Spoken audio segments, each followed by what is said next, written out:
साधारण ब्याज के ऐसे क्वेश्चन लगभग हर एग्जाम में पूछे जाते हैं दोस्तों। पहले 3 वर्ष के लिए साधारण ब्याज की दर 6%, अगले 4 वर्ष के लिए 7% और 7 वर्ष से आगे वार्षिक है। एक आदमी ने 18,800 रुपये 11 वर्ष के लिए निवेश किए तो उसका कुल साधारण ब्याज ज्ञात करो। हमें दिया गया है कि पहले 3 वर्ष के लिए साधारण ब्याज की दर कितनी है। पहले 3 वर्ष के लिए कितनी है साधारण ब्याज की दर? 3 गुणा 6% यानी कितनी आ जाएगी ये? 18%। अगले 4 वर्ष के लिए 7% यानी अगले जो 4 वर्ष हैं उसके लिए कितनी दी है? 7% यानी यहाँ कितनी आ गई? 7 चौके 28%। अब क्या दिया है कि उससे आगे 7 वर्ष से आगे, और टोटल कितने वर्ष के लिए दिया हुआ है? 11 वर्ष के लिए, यानी 4 वर्ष और बची उसकी। तीसरे नंबर पे जो दिया हुआ है उसने ब्याज किया हुआ है वो कितना किया हुआ है? अगले 4 वर्ष ही तो बचे हैं, 11 वर्ष के लिए दिया हुआ है और 7 वर्ष से आगे तो 4 वर्ष के लिए उसने कितने पे दिया है? 7.5% पर। ये कितना आ गया?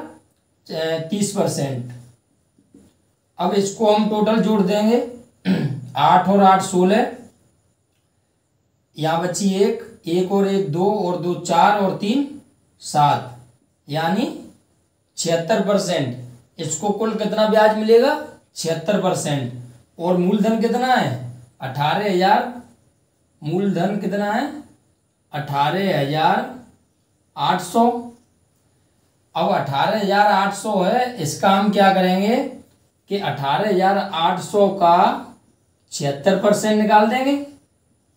76%, ये 2 जीरो से 2 जीरो कट गया, इसका हम इसमें मल्टीप्लाई करेंगे तो मल्टीप्लाई कितना आएगा दोस्तों? ये लेंदी है थोड़ा, मैं करके आपको बता दे रहा हूँ।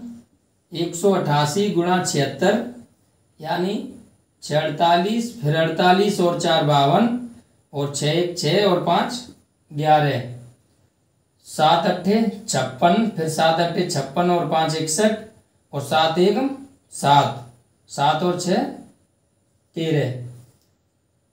ये कितना आ जाएगा? 8 6 2 8 1 1 2 3 1 4 और 1, 14,288 हमारा ब्याज आ जाएगा दोस्तों। और यही हमारा आंसर है। आई होप आपकी समझ में आ गया होगा। अगर नहीं आया तो मैं फिर से आपको एक बार बता दे रहा हूँ। अगर ऐसा क्वेश्चन आपके एग्जाम में बने तो उसके लिए कुछ नहीं करना है, सिर्फ ये देख लो 3 वर्ष के लिए 6% है, 3 गुणा 6 कर दिया 18%। 4 वर्ष के लिए 7% है, फिर 4 गुणा 7 28% आ गया। फिर अगले 7 वर्ष से आगे, तो अगले 7 वर्ष से आगे 11 वर्ष तक इसने दिया हुआ है। अगर यहाँ 12 होता तो फिर यहाँ 5 का गुणा हो जाता। यहाँ 4 वर्ष ही बचा है तो 4 का गुणा कर दिया, 30% आ गया, यानी टोटल जोड़ के कितना आ गया? 76%। अब हम 18 टोटल मूलधन जो हमारा 18,800 है उसका 76% निकाल देंगे, वही हमारा ब्याज हो जाएगा। और यही हमारा आंसर है दोस्तों। ये अगला क्वेश्चन भी उसी पैटर्न पर आधारित मैंने लिया हुआ है दोस्तों, आपको समझाने के लिए। थोड़ी सी इसकी भाषा चेंज है, बाकी क्वेश्चन वही है। पहले 2 वर्ष के लिए साधारण ब्याज की दर 4%, अगले 4 वर्ष के लिए 6% और 6 वर्ष से आगे 8% वार्षिक है। अगर साधारण ब्याज 1120 रुपये है तो मूलधन ज्ञात करो यदि समय 9 वर्ष है। तो इसमें क्या दिया हुआ है कि पहले 2 वर्ष, यानी 2 वर्ष के लिए कितना परसेंट है? पहले 2 वर्ष के लिए कितने परसेंट है? 4%, यानी ये कितनी आ गई? 8%। और दिया हुआ है कि अगले 4 वर्ष के लिए, दूसरे नंबर पे अगले 4 वर्ष के लिए कितने परसेंट? 6%, यानी 4 छक्के 24% आ गए ये। फिर दिया हुआ है 6 वर्ष से आगे 8% वार्षिक है। और टोटल समय कितना दिया हुआ है? 9 वर्ष के लिए उसने निवेश किए हैं पैसे, तो 6 वर्ष तक तो हो गया और 9 वर्ष तक कुल समय है, तो कितना यहाँ बचेगा? तीसरे नंबर पे कितना है? 3 साल 3 वर्ष, और 3 वर्ष के लिए कितने परसेंट वार्षिक है? 8%, यानी ये कितना आ गया? 24%। अब हम इसको जोड़ देंगे, सेम वही 8 और 4 12 और 4 16, यहाँ कितना 2 और 2 4 और 1 5, यानी ये कितना आ गया 56%। ये हमारी आ गई कुल ब्याज, कुल ब्याज हमारी आ गई 56%। अब हमें दिया क्या है कि मूलधन ज्ञात करो, यानी हमें मूलधन ज्ञात करना है और ब्याज हमारी कितनी हो रही है 1120 रुपए। तो मूलधन हमें ज्ञात करना है, मूलधन गुणा कितने परसेंट है 56%। 56% परसेंट हटाएंगे, यहाँ 100 का गुणा करेंगे और यहाँ कितनी बन रही है ब्याज हमारी 1120।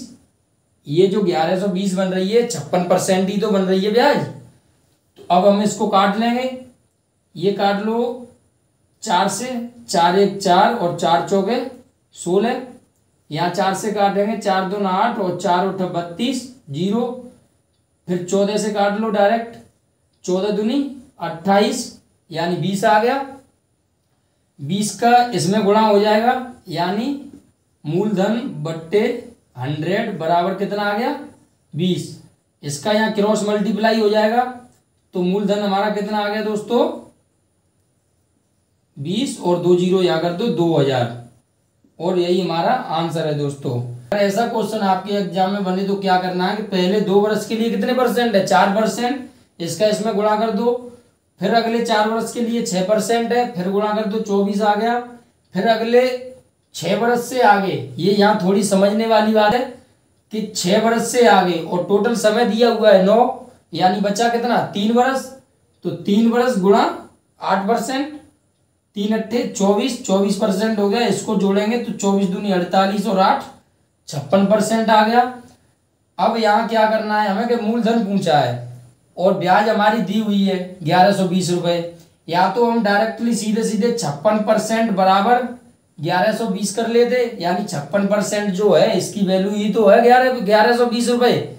ये हमारी यहाँ ब्याज है, ये परसेंट में निकल के आई और वो पैसों में लिखी हुई है, तो हमने इसको परसेंट मूलधन गुणा 56/100 बराबर 1120 किया, ये किया इसका, तो ये मूलधन कितना निकल के आ गया 2000 रुपए। यही हमारा आंसर है।